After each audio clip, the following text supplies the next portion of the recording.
मैं आज शरद पवार को पूछने आया हूं।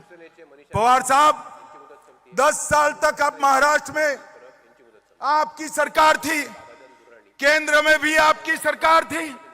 10 साल तक आपने महाराष्ट्र को क्या दिया, जरा हिसाब लेकर आइए। 10 साल में क्या दिया? झूठे वादों के अलावे आपने कुछ नहीं दिया। भाई और बहनों, यूपीए के 10 साल में महाराष्ट्र को केंद्र से 1,91,000 करोड़ मिला था। सिर्फ 1,91,000। कितना मिला था जरा जोर से बोलो तो, और जोर से बोलो, घर घर जाकर बताना है कितना मिला था। 1 मिनट, कितना मिला था फिर से बोलो। नरेंद्र मोदी जी ने 10 साल में 14 से 24 में 10,05,000 करोड़ रुपया महाराष्ट्र को देने। और पवार साहब, अगर हिसाब पे भरोसा नहीं है तो पुणे का कोई चौराहा तय कर दो, हमारा मुरली माहौल हिसाब लेकर खड़ा हो जाएगा, पाई पाई का हिसाब। मैं आज भाइयों बहनों 10 लाख करोड़ का हिसाब लेकर आया हूं। 10 लाख करोड़ का। ना उन्होंने मुंबई के लिए किया, खुद नासिक के लिए किया, ना पुणे के लिए किया, ना नागपुर के लिए किया। चारों शहरों का विकास अगर किसी ने किया तो नरेंद्र मोदी सरकार ने किया। हमने रोडवेज के लिए 75,000 करोड़ दिया, रेलवे के लिए 2,10,000 करोड़ दिया। ये रेलवे मंत्री यहां बैठे, जोर से ताली बजाओ, जरा जोर से ताली बजाओ।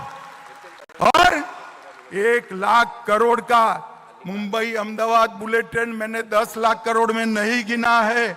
और 4,04,000 करोड़ एयरपोर्ट के विकास के लिए दिया। 6 लेन का अटल बिहारी वाजपेयी सेवारी नया सेवा अटल सेतु का उद्घाटन हुआ। 11,000 करोड़ का पालखी मार्ग बना। रेलवे के 5800 किलोमीटर के 34 नए प्रोजेक्ट आए। 561 करोड़ से महाराष्ट्र में 9 एयरपोर्टों का रिनोवेशन हुआ। मत्स्य पालन के लिए, सिर्फ मत्स्य पालन के लिए 2600 करोड़ रुपया और 1,80,000 मछुआरों के लिए बड़े बड़े मत्स्य केंद्र बनाने का काम नरेंद्र मोदी सरकार ने।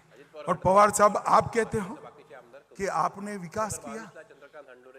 ये महाराष्ट्र के सहकारी साकर कारखाने, महाराष्ट्र के किसानों का समृद्धि का राजमार्ग। 10 साल तक पवार साहब आप कृषि मंत्री, सहकारिता मंत्री थे। 10 साल तक 10,000 करोड़ का इनकम टैक्स का प्रश्न आप सॉल्व नहीं कर पाए थे। मैं सहकारिता मंत्री गया, मोदी जी के पास फाइल लेकर गया। 1.5 मिनट में 10,000 करोड़ का साकर कारखानाओं का काम नरेंद्र मोदी। आप जो 10 साल तक नहीं कर पाए, वो मोदी जी ने 1.5 साल में किया। महाराष्ट्र सरकार ने भी नया बजट पारित किया। मोदी जी ने नारी शक्ति वंदन अधिनियम से बहनों को विधानसभा और लोकसभा में 33% आरक्षण दिया। और देवेंद्र फडणवीस ने माझी लाड़की बहन कर हर बहन को 1,500 रुपया हर महीने भेजने की शुरुआत। अब पवार साहब कहते हैं इसमें नया क्या है? मैं भी मानता हूं इसमें नया क्या है, तो आपने क्यों नहीं किया भला बताइए?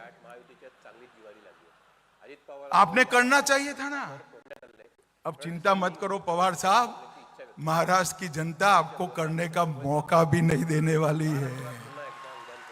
फिर से भारतीय जनता पार्टी की सरकार आने और खटाखट खटाखट खटाखट याद आता है ना? आता है या नहीं आता है?